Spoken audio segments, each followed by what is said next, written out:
گجرات سے یوم آزادی کے حوالے سے خبر شامل کرتے ہیں ہمارے C1 نیوز کے نمائندہ ادریس احمد سے۔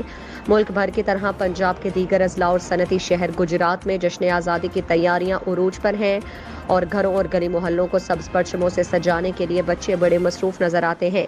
بچے بڑے سبھی پاکستانی پرچم، بیجز اور سبز سفید لباس کی خریداری میں مصروف دکھائی دیتے ہیں۔ سٹالز پر چینی اور مقامی سانحہ متعدد اشیاء موجود ہیں جو ایک تہوار کے رنگوں کو گہرا کرنے کے ساتھ ساتھ وطن سے متعلق جذبات کے اظہار کا ذریعہ بھی نظر آتی ہے۔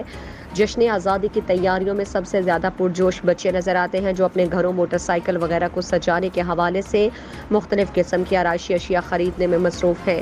شہر گجرات میں جشن آزادی سے متعلق اشیاء فروخت کرنے والے دکانداروں کا کہنا ہے کہ مہنگائی کی وجہ سے گزشتہ برس کی نسبت اس سال ان اشیاء کی خریداری کا رجحان کم رہا، البتہ 14 اگست قریب آتے آتے اس میں اضافہ متوقع ہے۔ شہر گجرات میں بھی 14 اگست کی آمد کے ساتھ بازاروں میں جشن آزادی کے ساز و سامان کے سٹال سجا دیے گئے، جہاں رنگ برنگے بیج، سٹیکرز اور جھنڈیوں نے بازاروں کی رونق مزید بڑھا دی۔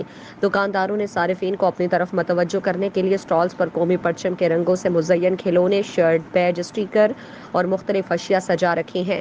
14 اگست 2022 کو 75واں یوم آزادی منایا جا رہا ہے، جس کے لیے حکومتی اور غیر حکومتی سطحوں پر مختلف تقریبات کا انعقاد کیا جا رہا ہے۔